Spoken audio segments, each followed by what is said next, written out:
All right, artists, so we are going to be drawing some crystals today, and our inspiration comes from nature. This is a geode, and you can see we've got this plain, bumpy, kind of ugly looking rock, but when you split them in half, it's filled with all the natural beauty of these sparkling, faceted crystals. So we're going to be using this as our inspiration today as we draw our crystals. Step one is going to be to draw a base for our crystals to grow out of. So it's going to be a little lumpy, just like the textured rock that geodes come from. It's almost like a cloud shape. So you could change yours or do yours a little bit different. It can be any type of cloud shape. It's not a specific shape, it's just kind of like a lumpy mass that these crystals are going to come out of.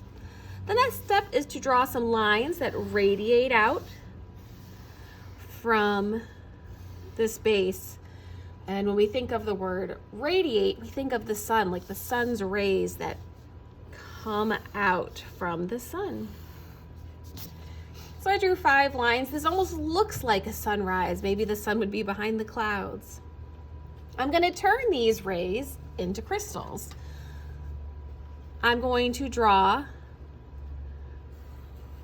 an arrow at the top of each of these rays. So my arrow is kind of wide. I'm going to connect it because for some reason I did not connect my arrows. Okay, connected. So now you can see I've got these 5 arrows pointing up towards the sky. We're going to connect the arrow to the crystal by drawing the letter V. So each side comes down to the center and then back up, down to the center and back up. We're just connecting this by creating some little facets in our crystals. The next step is to connect these kind of kite-looking shapes down to our base. So we're going to start at the corner, so right where those lines meet, and we're going to draw down and in. So our crystals are smaller at the base than they are at the top. Just going to draw down and in all the way around our page. And if you don't like the way that a line turns out, you could just go ahead and erase it. It's not a big deal. Oh, I think I made it worse the second time. Don't you hate when that happens? I'm gonna take my time and draw down. I still don't like the way that looks. I'm gonna come back to it. Sometimes if I make a mistake, it's easier for me to do something else and then come back to it in a few minutes. That way I don't get frustrated. So if you ever find yourself making mistakes, you could just go back to it later. No big deal. All right, it's the moment of truth. All right, it's not perfect, but it's okay. Sometimes we make things a little bit better. Sometimes we make them a little bit worse, but we can all make that part of our art. So I've got my first layer of crystals, and I could really jazz this up by adding a second layer of crystals, and let me show you what that looks like. I think I'm gonna only add 2 crystals in my background.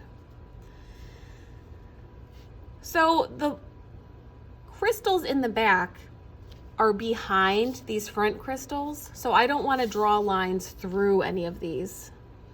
So I'm just going to draw my straight line down. I'm going to add my arrow, and when I bump into another shape, I'm just going to stop. I'm not going to draw through that other crystal because this crystal is behind that crystal. They're overlapping. That's how we show perspective or space. If I was going to connect this line down to the base, I would have to draw through this crystal, and I don't want to do that.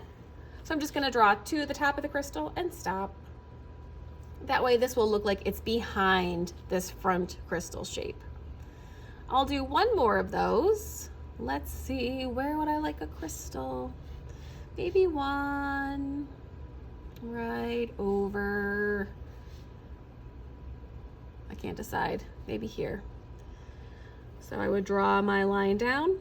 It bumps into the crystal, so I stop. Add my arrow.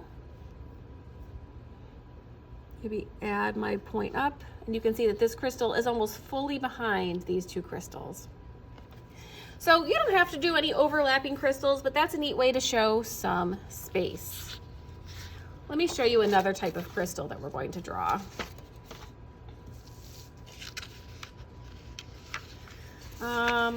Which one should we do next? I've got 3 here to choose from. We'll try this one. This one is kind of like a flat faceted crystal. And step 1 is always going to be that lumpy cloud shape at the bottom. This is what our crystals are growing out of. Any type of lumpy cloud shape you want. These crystals have this funny pointed shape at the top, and it starts by adding parallel lines. These lines are exactly the same. They're about 1.5 inches apart. I'm going to connect them with that arrow shape again on each side. These points are going to connect down to our base.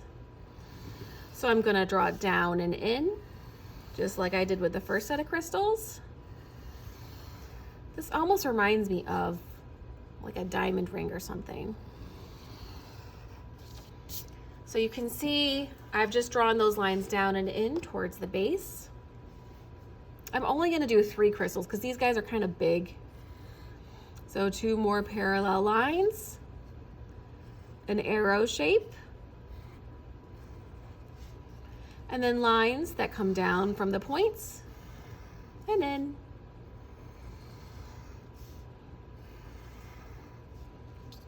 One more over here. This one looks small, this one looks big, so we'll just do a medium guy right about here. 2 parallel lines, an arrow, and then connect to the base.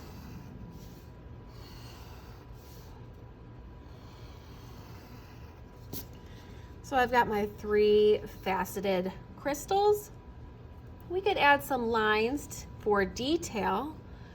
If this crystal is a little see-through, maybe you could see through the top to the facet on the other side. So I could just draw some lines down. Maybe you want to add some lines that just show that there's some reflection of light on these. A little sparkle, like they're glowing. You get to decide how many lines you want to add to your crystal shapes. You could even add them down here in our bumpy, rocky pattern just to add some texture. All right, we're going to work on drawing 1 more crystal shape.